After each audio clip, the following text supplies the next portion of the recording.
I stay consistent. I stay persistent, pushing through the resistance. What's up, I stay good people? consistent. I stay persistent, pushing through the resistance. Audience. I stay consistent. I stay persistent, pushing through the resistance. Last week, when Accurate had an vision, emergency black and and just had living, to take care of psychological. something. Nonetheless, tonight, y'all might recognize some of the faces that's on the screen with me. And I hope you don't mind my label. Gio, I'm calling you the Back on Track star because you're handling your business. You know what I'm saying? You're not just working for yourself. You're working to show the community that having mentorship and having support is actually working. It's giving you the strength and the capabilities to help other people that may otherwise not be granted the opportunities for yourself. And then you showing up, bro. You showing up. Like that's half the battle. And me and Alexander, Mr. A, as y'all call him, you know, we talk every day, all day long. And it's because that this man showed up in this space that allowed me and you the opportunity to benefit from the work that he been putting down. So without further ado, you know, I'm gonna give you brothers the opportunity to introduce yourself, starting with UGO, because you like the man of the hour. I'm so proud of you, man. I just see, you know, I just see endless opportunities coming your way, specifically when you continue to do what you're doing and surround yourself with people that are beneficial for you and not just your homeboy or homegirl. So, man, introduce yourself and tell the people what you got going on. Man, first things first, appreciate you for having me on. Nadia, you know, we don't talk every day, but you know, when we talk is all love, and I appreciate your words of encouragement and your guidance as always. You know what I'm saying? So shout out to you. Just want to give you your flowers, let you know it's all love, and I appreciate you. Uh, Second of all, man, God is good. You know, God is great. You know, I just it's like everything just been happening so quick, and it's just like it be overwhelming sometimes in terms of like just thinking like, damn. I was on the phone with my mother earlier, and for the first time in a while, she told me she was proud of me. That like she told me so, like she opened up to me a little bit. She was like, you know, that's one thing about you, Jill. Is like I'm proud that you never let anything discourage you, and you don't have no fear. And I was just like, yeah, I'll make it look good, but in my head, Yeah. I'd be like, shit, I don't know how I'm gonna do it, but I'm gonna do it because she know everything that I got going on. Um, but just to introduce myself, man, my name is Gio. Uh, Back on track programs. I've been able to use my resources, to the fullest. It ain't been easy. It seemed long, but it seemed quick at the same time. Like it's already been almost 4 or 5. I got like what 2 more months left before I graduate. Um, and it's just everything just been in motion, man. I've been doing what I need to do. I finished all my community service hours because I was full time with it. Over Congrats. at the middle school. Thank you, man. You know, let me Um, step in for a second though, Gio. You know, you said things are happening real fast when in actuality it's happening because you're showing up, you putting in the work. So yeah, you getting what you deserve. Um, yeah, and me and Alexander just glad, you understand, and happy that you one of them individuals that you didn't have to go through what me and him went through, and you didn't right, have to wait until you was in your 40s or 50s to try to get it right. right, While me and Mr. A are in a space where you thrive in the B, look at the age difference. You know what I'm saying? You're in your 20s. yeah, I'm about to be 60 this year, Alexander, and still, there's areas in my life where I have to work on me and get things right. And reestablish relationships that I may have tarnished or are tarnishing. You understand? So the mere fact that you stepping up and you showing them people that gave you the opportunity in the Back on Track program that they didn't choose the wrong person, and you making it better for the next man that show up despite the ones that's not doing the right thing. Being Yeah.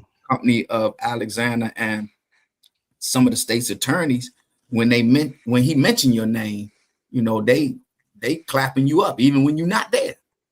So when somebody is proud for you or respectfully giving you your props when you're not there, you're doing the right thing, bro. So you deserve it. You know what I'm saying? You deserve and, it. and I I think that's like I said, I was talking to my mother earlier. We just like had a good conversation. It's a weird feeling, and I say it's weird just because I never had this in my life before.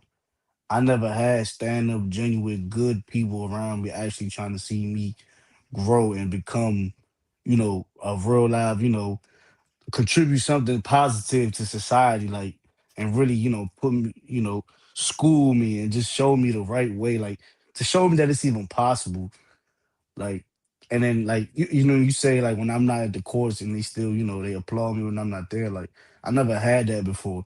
So when I say it's a weird feeling, it's like sometimes I even question, like, damn, do I even deserve all this? Like, it's a weird, that's what I mean by, like, it's a weird feeling, and I know where it stemmed from. It stemmed from, the trauma, where I come from. Like, we're so used to being bashed when we do wrong. Like, everybody on our case when we do wrong. But it's like when I'm finally doing right, where's that same energy?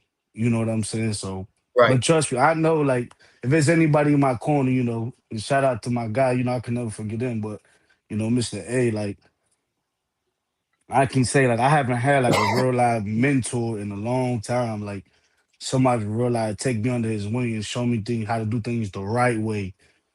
Coming from the streets, like hustling in the streets, like, we know what it is like to have somebody put you on game, but the wrong way. You know what I'm saying? I ain't never You had nobody.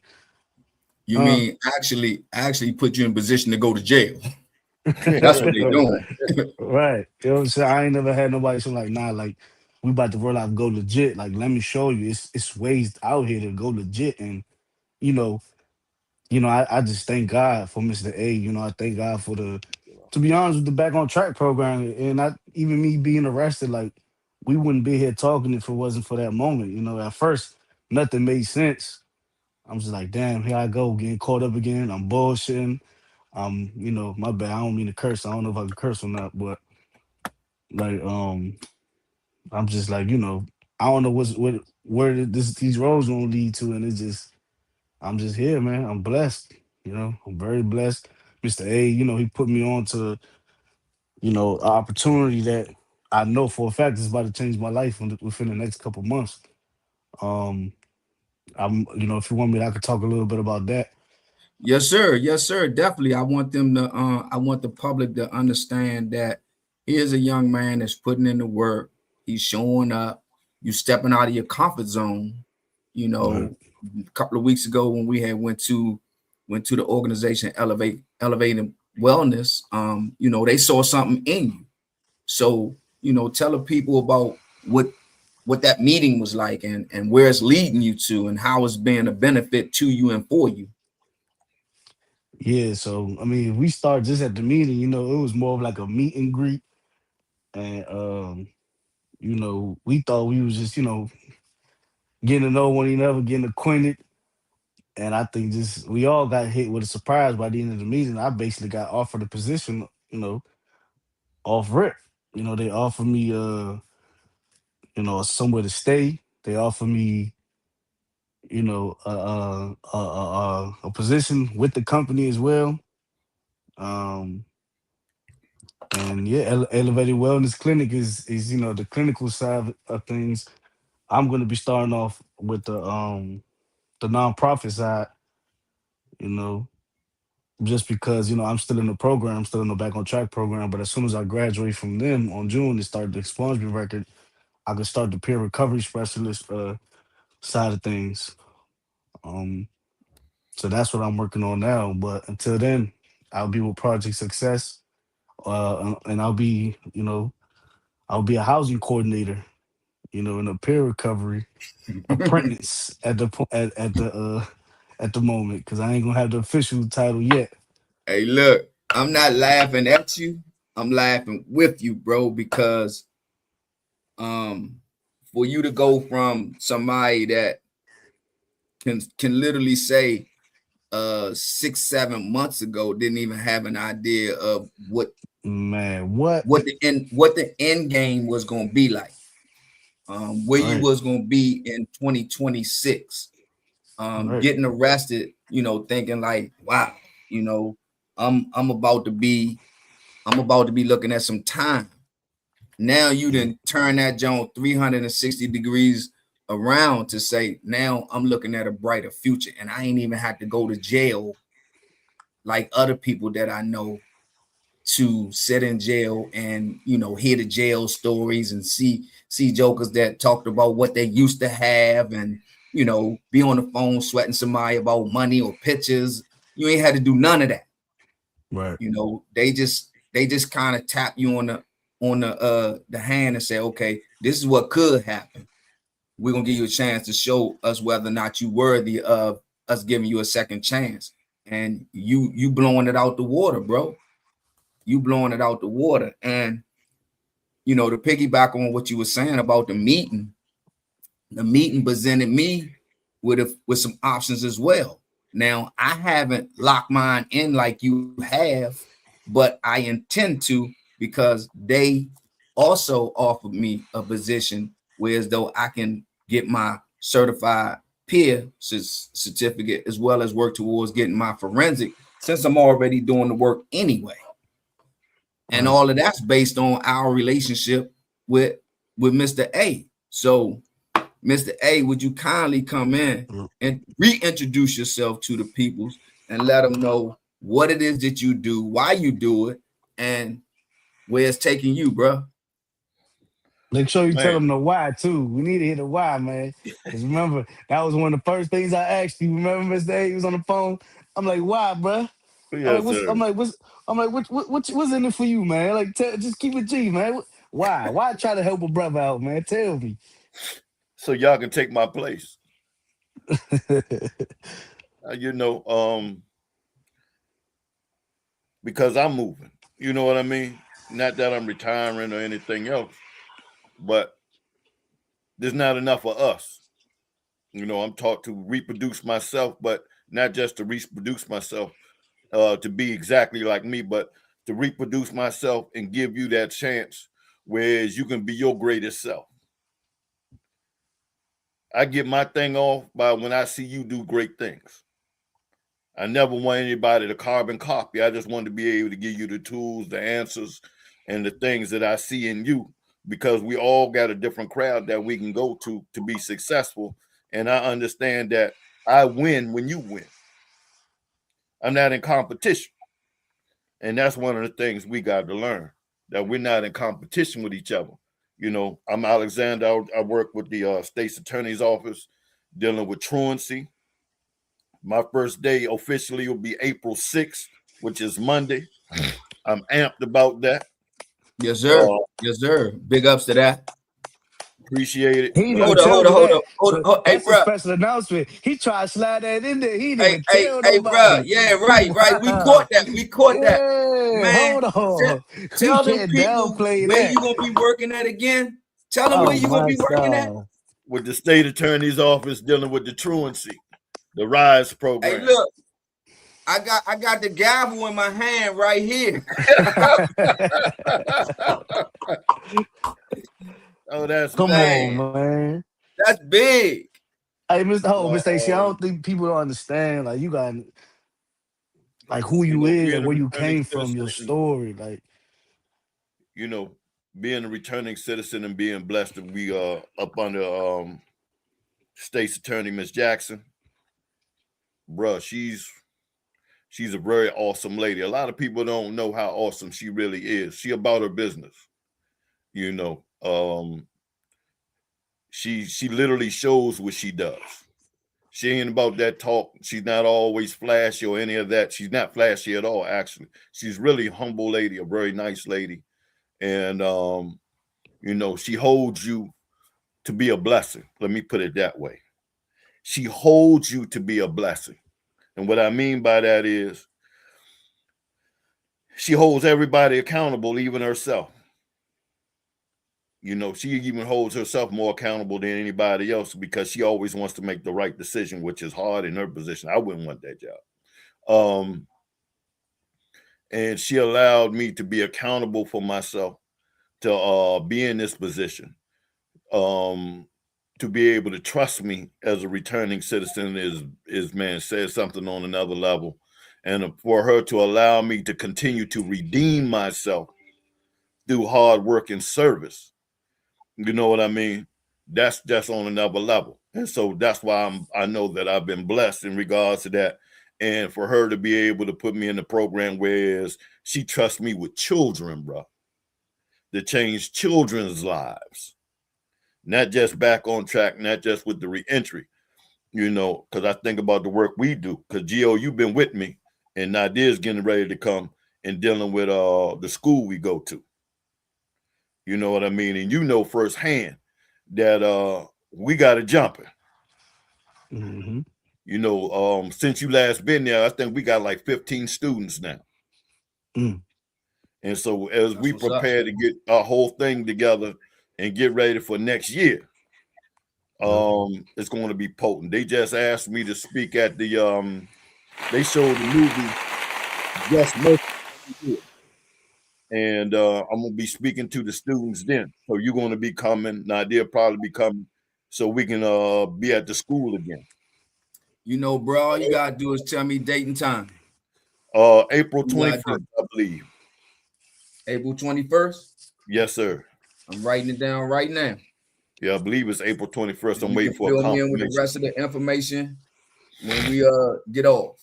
Yes, sir. And you know, and knowing those things and the potency of those things and how we could get a chance to elevate is all about y'all. You know what I mean? Me and Nadia, you know, Nadia he can go into the jails, prisons, schools. He can go a lot of places I can't. And I'm grateful for that because I'm still on paper. And that's the other part, for her to trust me enough while I'm on paper, bro. Hey, let the people know how long you on paper. Oh, 25.92. He said he got time to give all of you his 15 year plus, and still he got more time than that. Hey, and you know, you said something that's real impactful. Like, the state of Virginia is not scheduled to let you off until 2592, but Miss Jackson, the state's attorney of PG County, has allowed you into an intricate part of her circle. Yes, sir. To be able to count on you in ways that she herself doesn't have the bandwidth. She's smart enough to put the people around her that can handle the situations that they can handle, and that speaks volumes of her character and her leadership. Oh, absolutely. I mean, like I said, you know, a lot of people don't know, man, but she's a blessing, bro. Because a lot of us don't want to be held accountable for anything that we do. Mm. And, you know, as men, that's part of being a man, being held accountable for your actions and changing them for that, so people can deal with you accordingly. You know, our word is potent. You know what I mean? And to be able to be a returning citizen, to be able to work with people and people to give you the opportunity, because all we always talk about, man, I just want a chance. I want a chance. I want a chance. But when we get that chance, are we ready? I love the fact that I get the chance to prove myself each and every day, to not just be a better man, but to be an asset. Because I know with what I do, that opens the door for the next brother that's really striving to be something in this world. You know what I mean? Because people can just tell you, no, I hate when, you know, a brother might have an opportunity and blow it because it affects all of us.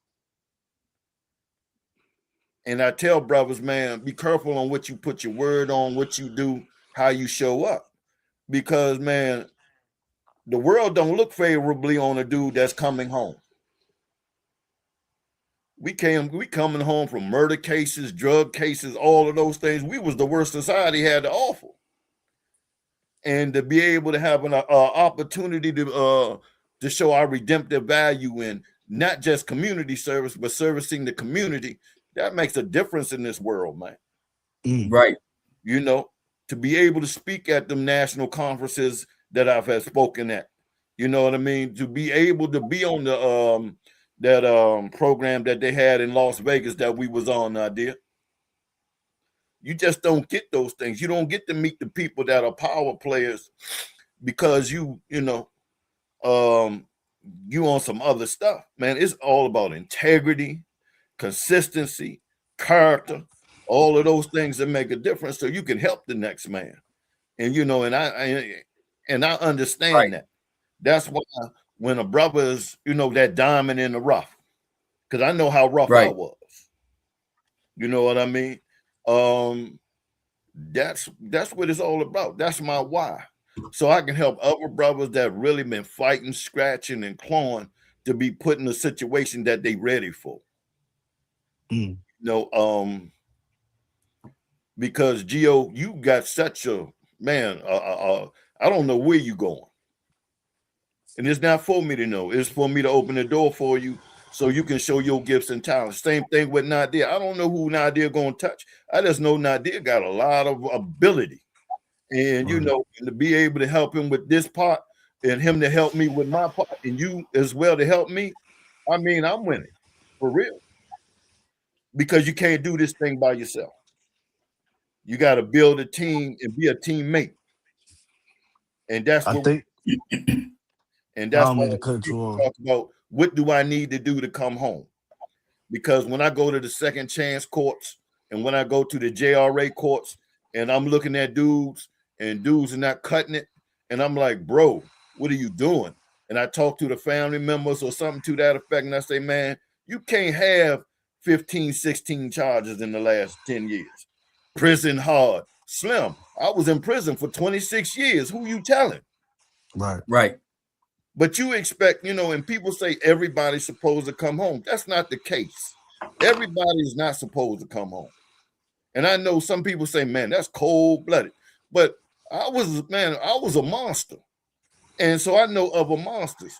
When you got somebody in your community that may kidnap your children, because I know some stuff. Or you got somebody that might, you know, make the women in your neighborhood disappear. Or somebody might rob the lady's house up the street because they own some other stuff.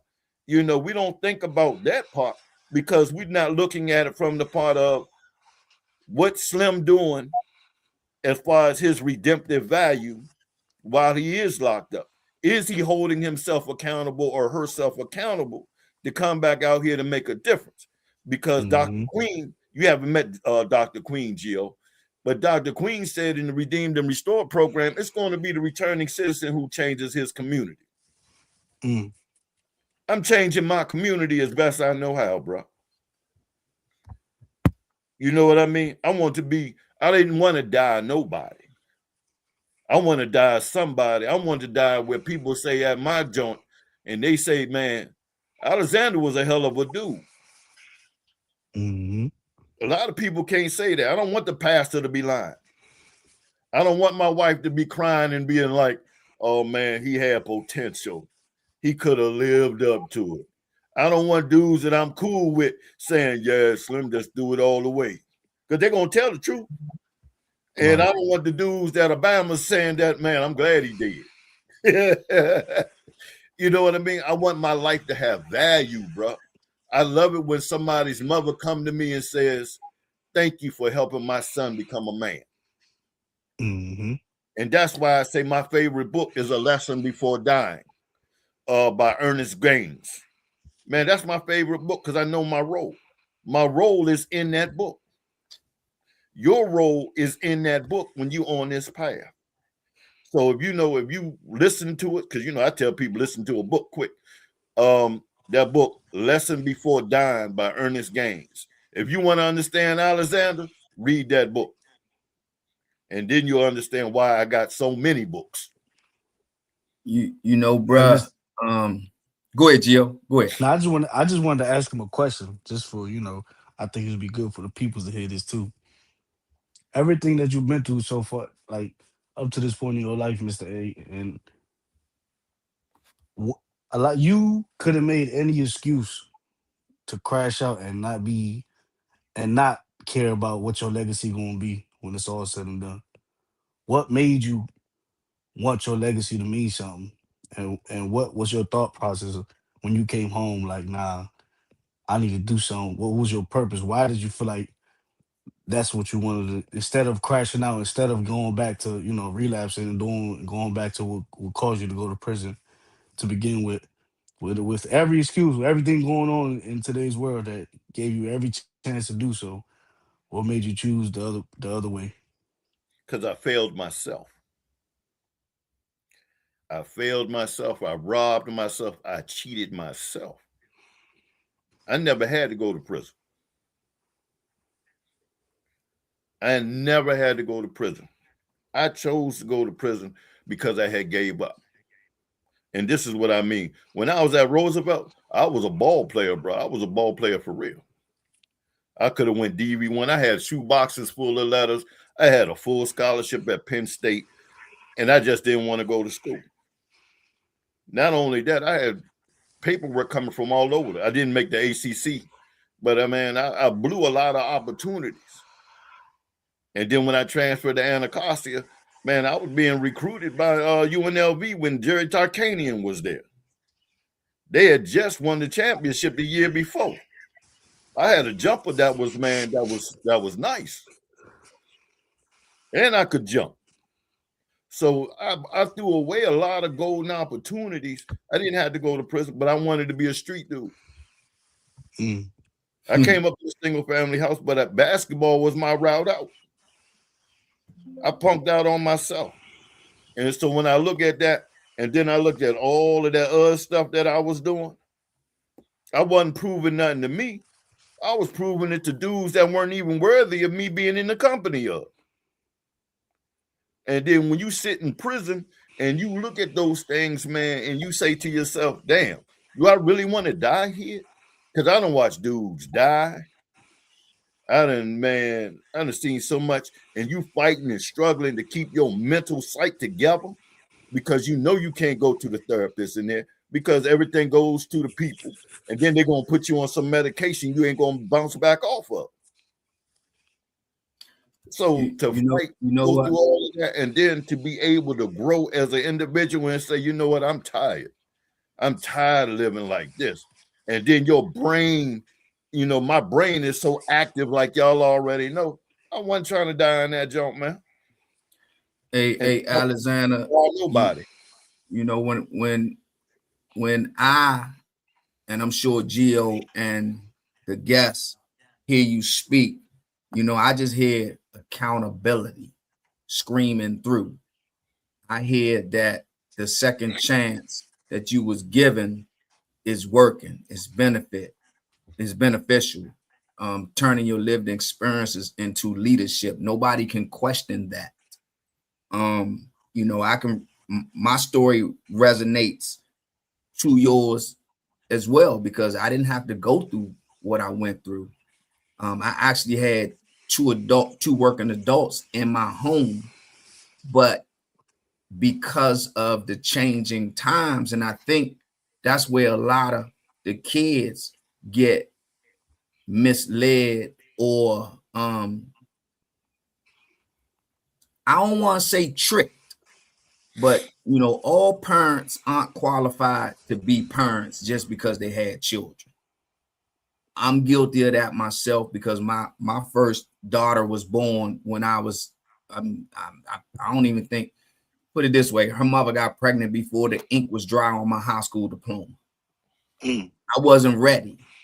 I could not even explain or understand what I was about to embark on, but it was what it was. And so I gave my daughter what I thought was best at the time, but in fact, it just tarnished her belief in a man that is her father.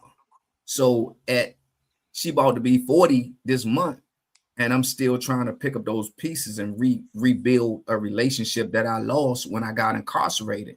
And a lot of the children that we see today that are running around the streets being truant and catching these charges are really being led in a household that's not qualified to do so. And so when we have people like yourself and people like Gio that are now in the community trying to make a difference as well as myself, it's never too late, but it's just not enough of us out there to get the message delivered. And when we run around in this space and we meet people who are maybe in better positions than us, their organization might be a little stronger. They may come up on a few more grants than us, or they may have come up with a few more opportunities, but then you see that they really not truthful about doing the work. They really only in it for real, for their selfish gratitude, because a lot of dudes that come home, we personally know ain't even qualified to do this work. But because they got somebody that's already in this space and open up the door for them and let them slide through, that they just in position. So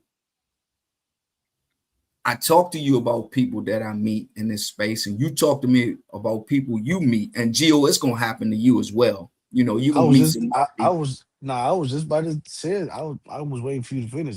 Today was my first day really seeing like the politics behind all this and like the business side of things.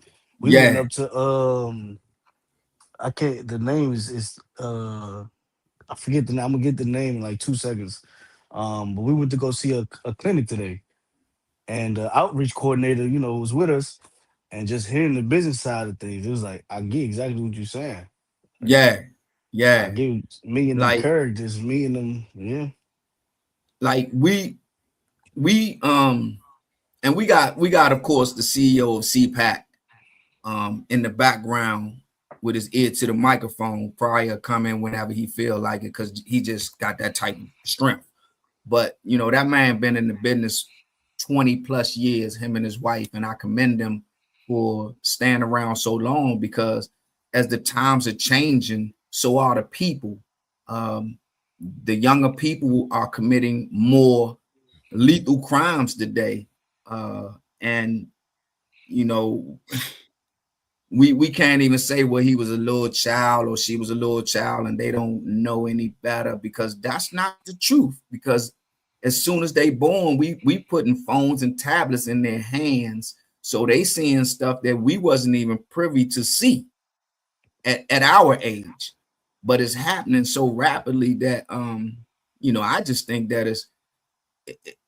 it's really putting the youth in a position where they way more older than they should be, and they way more prone to violence than they would be if otherwise the parents in the homes would actually just say, you know what, this is not the right thing to do. I'm not going to allow this tablet to mandate my child all day long, or I'm not going to allow this phone to mandate my child all day long. I need to be in his life. I need to know exactly what he's doing and where he's going. And, crazy thing, the area that I live in now, on the ring popping up, somebody showed where their car was getting stolen, like literally. And it wasn't no dark area. It was a well-lit area. And on the camera, you could see this dude get out of a white car and go over to this black car. And he in the car in less than 5 minutes, taking off in the people car. And for what? It ain't like, you understand, he running $1 million chop shop, or he really gonna come up off of this one car, because the car, it wasn't like the car was a Bugatti, $1 million car. It's a regular car. Yeah. So, again, Gio, you gonna run into people in this space and you gonna scratch your head and be like, really? Are you really here for the work, or are you just here for maybe the limelight, or just to say I'm in it? Like, and I tell people all the time, I lived up Baltimore for over 30 years, and I've since left Baltimore and come back down to PG County and Charles County. And I was just telling Alexander, like, I ain't moved down here to meet 50 or 100 people in this space just to have contacts in my telephone and don't talk to you. I moved down here, because I needed to get a fresh start in my life. But then secondly, in this space that I want to be involved in, I want to be impactful. So I don't even care if anybody really know me, because I can slide up under the radar. But as long as I'm impactful and I'm making a difference in this community, then that's what matters to me the most, man. Genuine. That's real. That's called genuine right there. But also, absolutely, look at what he said. The goal is to be impactful. If you're impactful, power gonna come with it anyway. But if you put it in the replacement and you say, I want to be, I want to be powerful, then impactful, what kind of impact you gonna create? Because your focus is on the wrong thing. How many lives do you impact? How many lives are you pushing to help change because you don't want them to grow up and be like you? We was like all when I go hustlers to here. school, Let's put it in street terms. We was all hustlers. yeah. We chasing the money, and we know we ain't making $1 million in the streets. I don't know not one rich millionaire, one rich trap dude that's making $1 million legit in the streets right now in 2026. That's not catching a RICO, or that's not going to the feds. You chasing something, like you said. You chase an impact, the power will come with it. Absolutely. The cat hey, chases look, the tail. I just happen to know one that is free today, but I could tell you, if he sat down and tell you the stories about how his kids got put in the trunk because people was trying to he'll give it all back. Make it wasn't worth it. You understand? Right. Like, he been through some stuff, but I get your point. And in this business, if you stay in it long enough and you impact enough lives, you're impacting your own life. And like Alexander say all the time, when it's all said and done, when they burying us, what they gonna say about you? What they really gonna say? I went to a funeral. And with me, it depends on who telling the story. You understand? Yeah, but that's all of us. Right. You know what I mean? I went to a funeral once, right? This dude had died from Lincoln Heights. And gentlemen, I told y'all that Mr. Lee had his ear to the microphone, and I knew he was gonna come in when he felt like it. So I'm just letting y'all know he on the stage with us, and he probably steal the mic and take about 5 minutes. No, I was passing by this back door and saw this sign, and so I came in. But Alexander, you go ahead, because you was talking about. Go ahead, Alexander. Go ahead. Okay, I appreciate you. Thank you. We got to pay respect for our ancient ones and the elders. You know what I mean? He was in part of the griot circles. Yes, sir. See, I was gonna let you go ahead, but then you start saying that. Go ahead. Go ahead. Come back. Go ahead. Appreciate you. And I went to a funeral, and a dude had passed away that was from Lincoln Heights. And it was a partner of my father-in-law at the time. Slim died. He was killed, executed, shot in the back of the head. But he had been smoking crack and all of those things. And man, we was at that funeral. The only people that cared about that man was his wife and his children. I watched people disrespect that man's whole history. Said he won't, they said he wasn't anything. He was trash. They talked about how they came to the funeral to make sure he was dead. Wow. The pastor lied up on that joint talking about how he was a good dude, but it was a welfare funeral. And I watched all of that, and I said, man, I don't want to die like that. I was like 19 years old when I seen that jump. No, I was 20. And I said, man, I don't want to die like that. And that bothered me the whole time I was in prison, because I was like, is that what I left? And I'm going to tell you how real that is, because when I came home, my wife took me to Casino Live, because I still like go-go. I'm going to still go to the go-go. I'm going to go to the old school go-go, because all of us the same age and we retired. And, Right. you know, and the whole thing about that is, yeah, and the whole thing is, I seen some dudes that I went to school with. And my wife was right there, and the dude asked me, he said, Alexander, well, he said, Alex, man, do you still have the same attitude that you had when we was in school? I was about to have that same attitude, because I'm like, man, I'm 50 at the time. And I thought that was real disrespectful. But then my wife said, no, that's what you left the people with. Mm-hmm. And you paying for what you left people with. And I said, man, you need people like that to tell you the truth. And a lot of us, we don't have that, because we got friends. We don't have a brother or a sister that's going to tell us. So when I think about how dude died and how I really, I worked hard in prison, but I didn't realize how much harder I needed to work out here. And I'm thinking people supposed to give me the opportunity, and I didn't have to prove myself, because I thought I proved myself. The accountability said, okay, you know what? I'm going to prove not just to you, but to prove to myself that I'm worthy of having another change. Because I got to like me. If you don't like yourself, then you got to work on yourself until you can look in the mirror and say, you know what, Slim, I'm starting to like you. And so you can learn to love yourself. And that's how you will elevate. So I needed to do that, because I'd be damned if I wanted to die like some dog. I got a question. In the back of my head, because I'm on some old larceny stuff. And so that's what made part of the motivation of, I wanted to die like a man. I wanted to die with respect and honor. And people say, you know what? Slim was a hell of a dude. He was wild when he was young, and he has his moments. But Slim really helped Alexander. Chief want to come in with a question. So, let's go ahead and let him have the mic, because it might be the last time you get to talk. According to Alexander, I might kill over right here and like that. But I hope not. But tonight, I'm actually working on a paper report. I don't know what you want to call it. And so forgive me for not having a mic on, but I'm doing a couple of other things at the same time. It's the video, not the mic, because we can hear you. Tonight, I want to ask for the help from your guest, maybe the audience.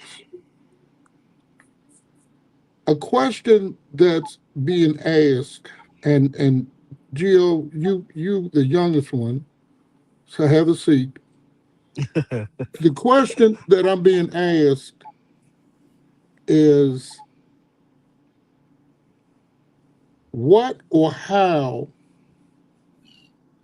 Gio, how or what do you do when you come in contact or engaged with a young person that is either caught going the wrong way, headed going the wrong way, he's going the wrong way? The question that's being asked of you all, especially those who've gone through the system, and Nadir, you touched on it earlier when you talked about those who get funding but don't really do things.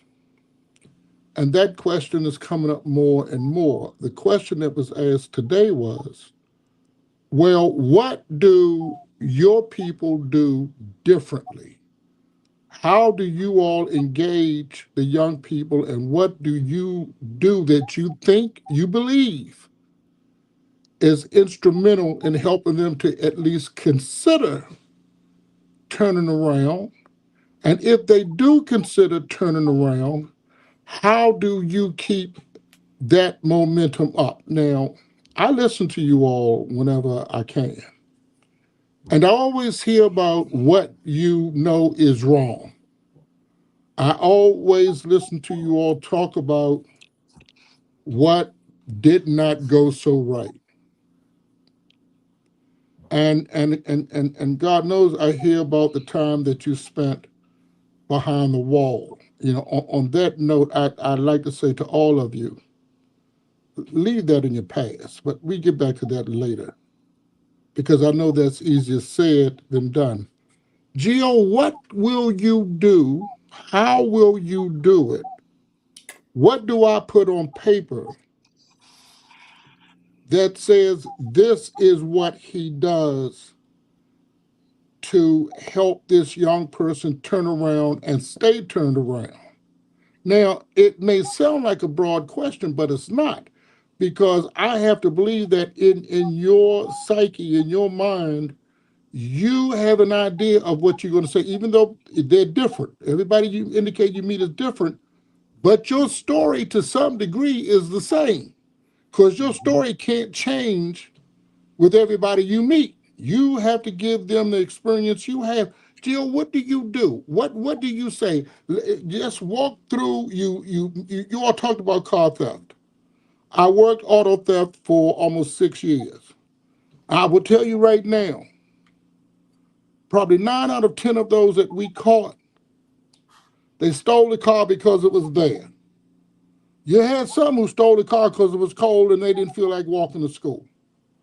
They very, very few stole the car for commerce to make money off of. Now we did have a group down Search's Quarter. They had a whole type of what kind of car you want tonight. They go out get the car for you. It's almost like a rental deal, but that was rare.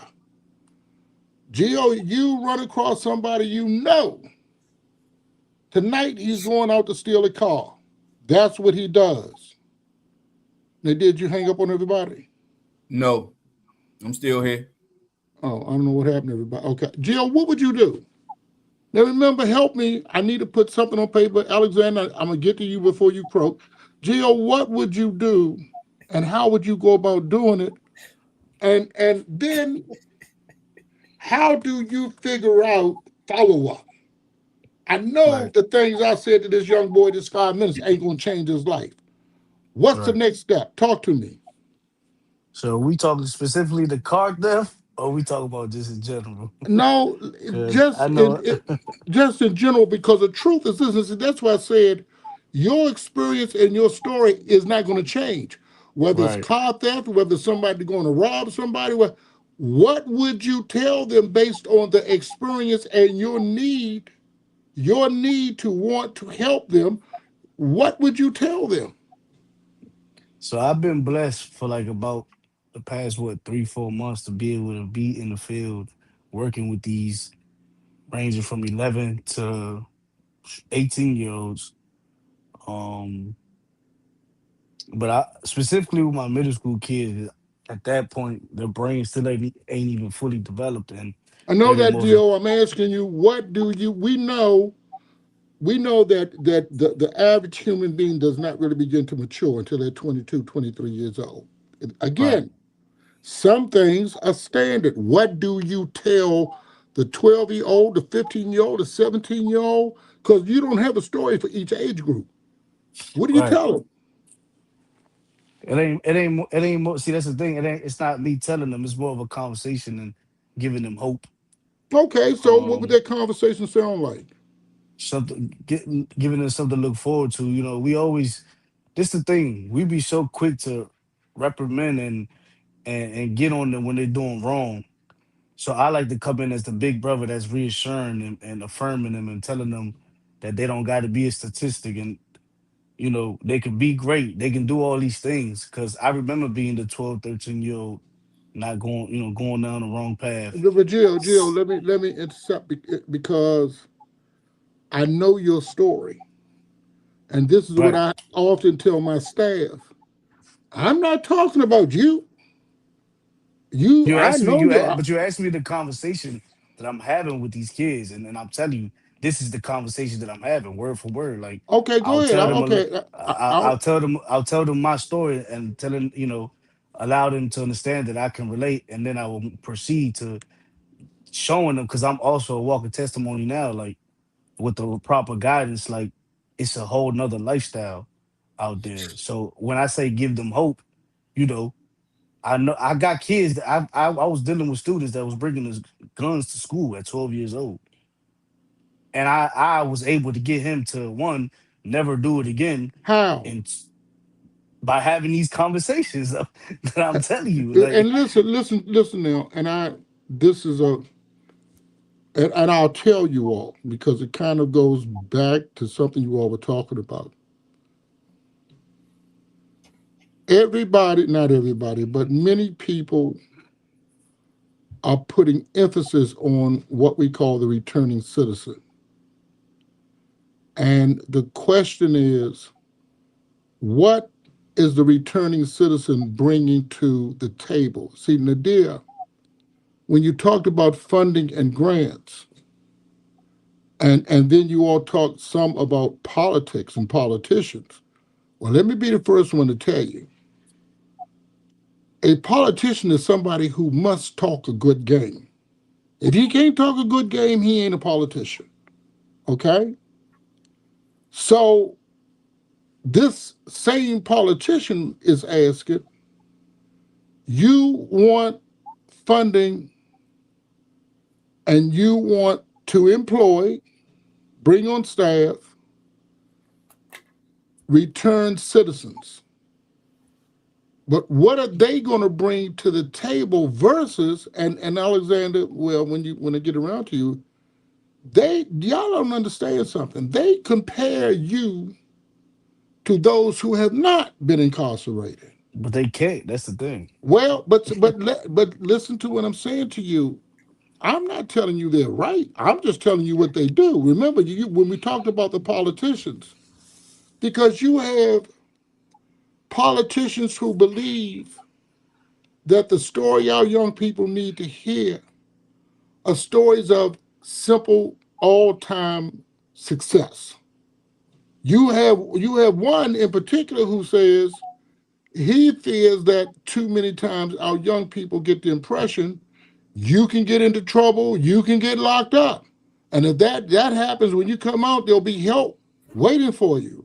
Do you have one who would ask the question, well, what about those who want to help these children who have not been in trouble? Why do we believe they don't know if they never got in trouble? And when I'll tell you, when this came up, Alexander, and I don't tell everybody my story, I know better. I know politicians.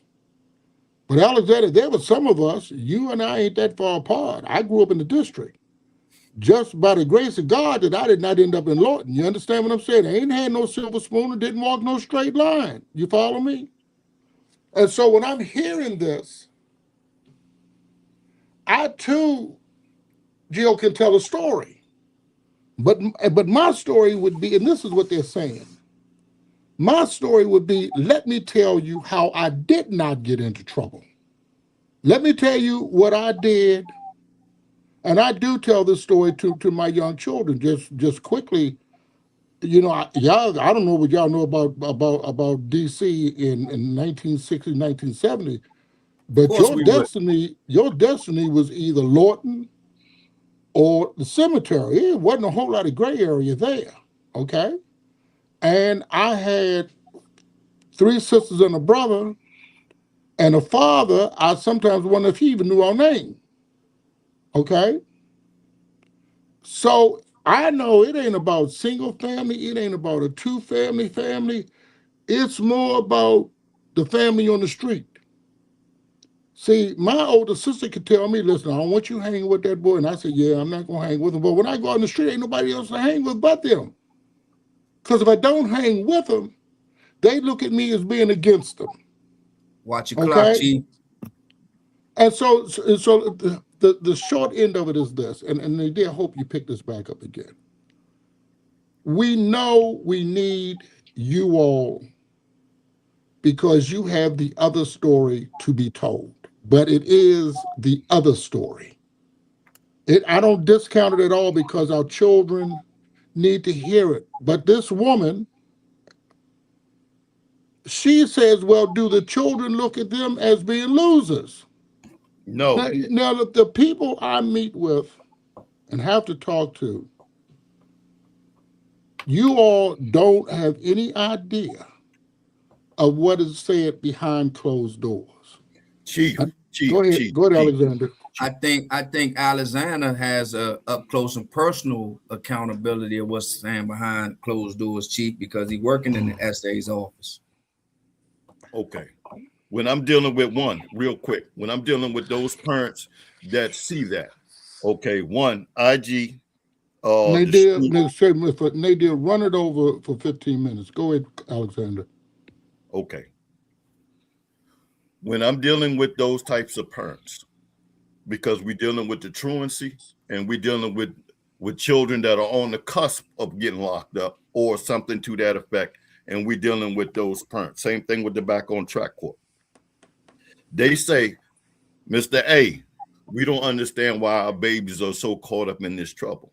And I tell them because it's attractive to them. They get caught up because there's glamour in doing wrong than it is doing good. Case in point, when a lot of dudes come home, they get more celebrated than the child bringing A's home from school. Oh, yeah. And because of that, there's a confusion. That's one thing. Two, a lot of the parents don't even know who they are if they broke down their names, because that's an identity issue. So their children don't even know who they are because their names hasn't been broken down. See, the one thing that I have given Geo is the definition, the meaning, and the origin of his name as a baseline. Some parents don't understand that greatness starts in the name. It don't start with calling him Little Boogie. It don't start with calling him Can't Get Right or Piggy or any of those ignorant names. Or Big Rock. What was his name? Big Doc. What was his name? Big who was his name? The guy that was on Big Rock. You talking about Big Wop, yeah. Big Wop. But see, Big Wop picked that up later. He didn't do that as a child. And let me ask you this, Alexander. Let me ask you this. We're going to run over, and that's okay, but I want to ask you this. Because one of the things, and I have people throw bricks at me for it, because one of the things I'm often hearing is the parents should do, the parents should, and I've had to say the parents should do, but the parents don't because the parents don't know. But on the other hand, and let me try to get you to understand. I sometimes hold a long conversation with Black mothers because I tell them, y'all the ones sent your sons to prison. Now, let me tell you why, just one example why I say this. We had a case where we stopped the car. We knew the car was stolen. When we took the 3 individuals out, of course the car's stolen, so there's probable cause to search the car. Under the driver's seat, we find 1.5 kilos of weed and a loaded pistol. We are a kilo of weed, Chief?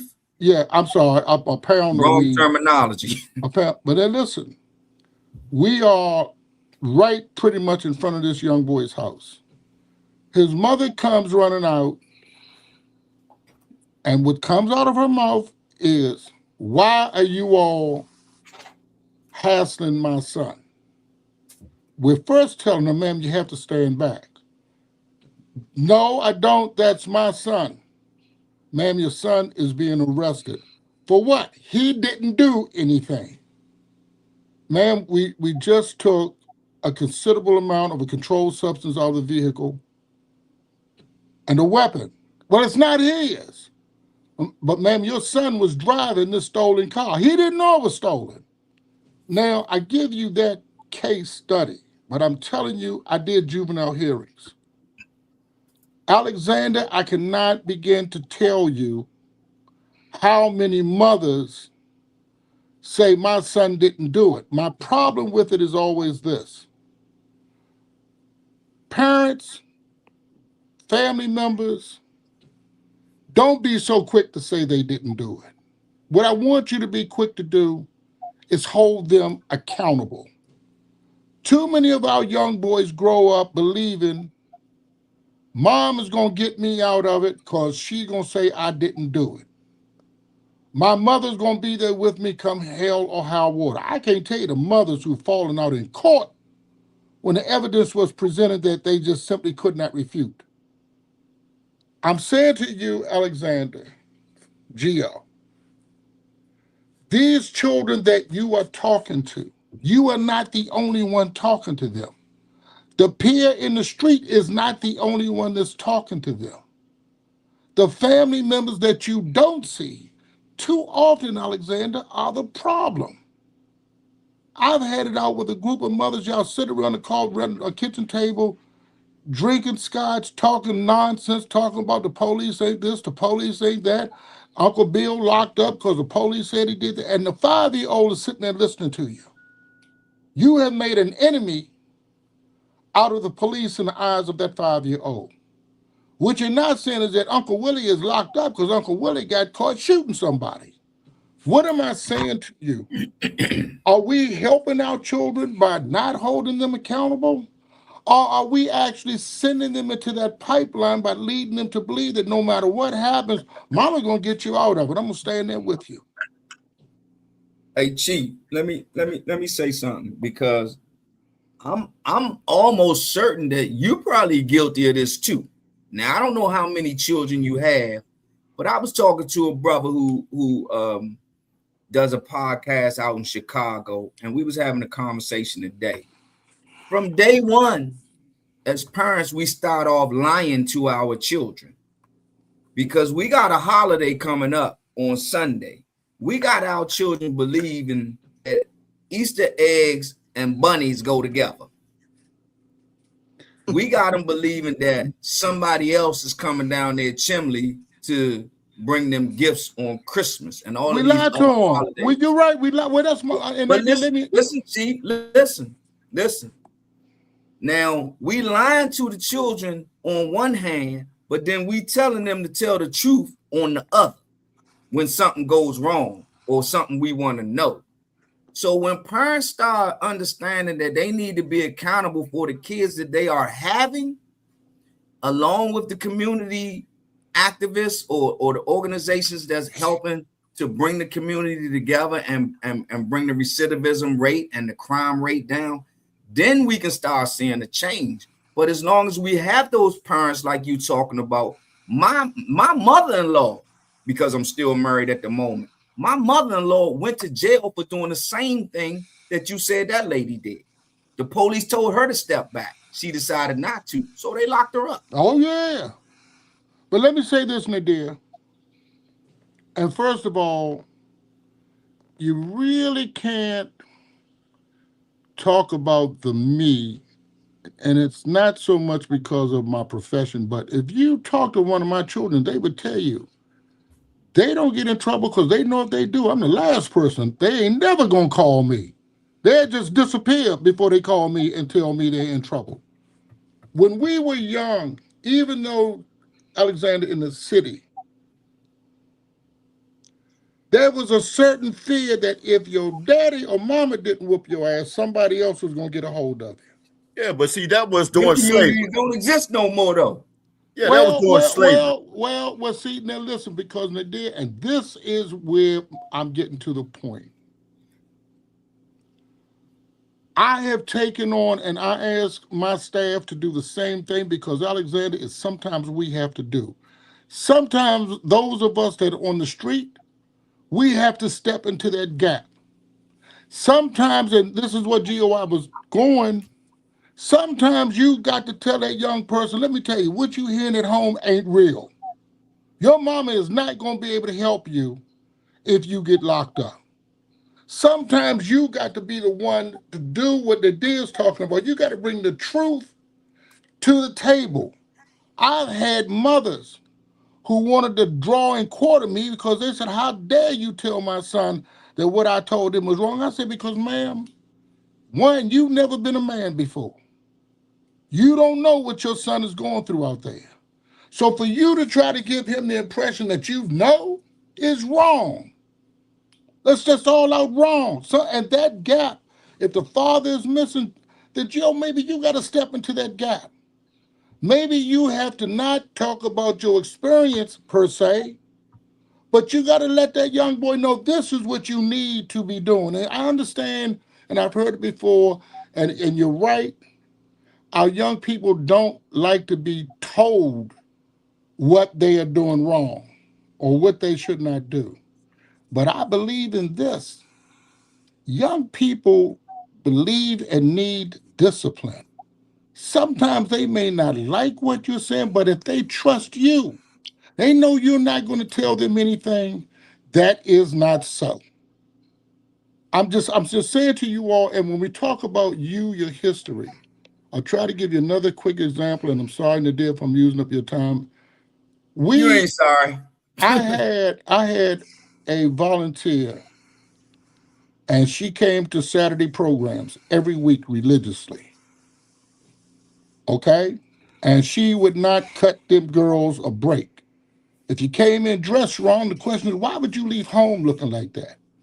When the mothers came to pick them up, she'd ask the mother, why would you let your daughter come out looking like that? Well, I'm that damn mother. You don't tell me. Yes, I do tell you too, because you're going to get this child in trouble. Long story short, at the end of about 7 months, she showed up. By now, these girls are really listening to her. And they're listening to her because they understood that she cared enough about them that she was willing to take on their mother. And the children know the mother's wrong. They can't tell them that. But at the end of 6 or 7 months, when they came in one Saturday, she was standing at the front of the room, and their eyes just almost dropped out of their head. They were speechless because she was standing there in uniform. They had no idea that she was a cop. She never even alluded to that. And she didn't do it because children think that you're the police. That's why you're telling me that. Gio, sometimes you got to be the father that's not there. And sometimes, and being dad, I tell my youngest son who's now grown, sometimes being dad just ain't easy. Sometimes telling these children what they need to hear is not the easiest thing. So I understand experience. I understand all of that. But even with me, sometimes my experience doesn't have anything to do with it. Sometimes it's simpler, just a simple matter of telling one of my grandchildren, let me tell you this. What you are even thinking about doing, it's wrong. And let me tell you what's going to happen. So you do have to tell them. I say to children sometimes, let me tell you some things you could not know, because you ain't been in here long enough to know them. But that's part of the experience, though. So Chief, you started out asking what would we say? And right, the conversation. I respect your question, because we need to talk about different things. And what I would say is that Gio is here because of people like Alexander, who got in his ear because Gio came through the program, and Gio decided to listen. But if it wasn't for Alexander getting what we want to know, what we want to know is, and listen, I know it's a hard question, and Alexander comes. I don't think it's a hard question. Alexander comes close before he drifts off to sleep. But Gio, go ahead, Gio. I'm gonna say this, Chief. Because we went over, maybe this is a conversation that we need to continue, but I know for a fact that when you get in these young people's ear and you tell them what it is they shouldn't be doing or what they should be doing, some of them gonna grasp it, some of them not. You know that. Okay, so we're going to run out of time, but this is what I would ask for both of you. When we talk about funding and we talk about grants, there's got to be a new way of writing a grant and trying to get money. That's really what's happening in today and time. Because as you all know, we just talked truancy. Truancy, we got 33,000 truants in Prince George's County. So the question everybody's asking is, well, what the hell is everybody doing or not doing? Alexander, there's got to be another way of writing a grant that cannot be refuted or denied, okay? I understand everything you all have been saying. I don't know what Nadir has or has not told you, and I can appreciate your relationship with the Assistant State's Attorney. The previous State's Attorney is my best friend. We've had, before she became State's Attorney. In fact, she was the general counsel for my organization. Right now, I have to figure out how do I convince those who have money that Geo has something closer to the answer than we've ever had before. I'm having arguments with some of my police partners because I'm telling them you can't police these children today the way you did 15 years ago. It ain't working. Check this out, Chief. Bring us to the table. We have answers to your problem. I can promise you that. There's a reason why I can go to the high school and beat Our them. problem, Alexander. You ain't putting me out there by myself. It's our problem. What I'd like to do, Nadir, is we can have or continue this conversation offline. But I think that even the audience, people want to know what is it that you believe, and you believe it. I know you do. That you believe you can say or do to a child to turn them around. See, some of the things, some people, it's like a miracle to be able to do that. And Gio, listen, I agree with Gio. I agree with you 100%. I do. But we're not putting it on paper. So I'm just see, getting started. Don't give me. I'm just getting started. You already know how I feel about the situation, T. We gotta meet them where they at, and we gotta have the partners that's already out there, i.e., you know, the organizers, the community people, the politicians. We gotta, for some reason, we gotta go through them.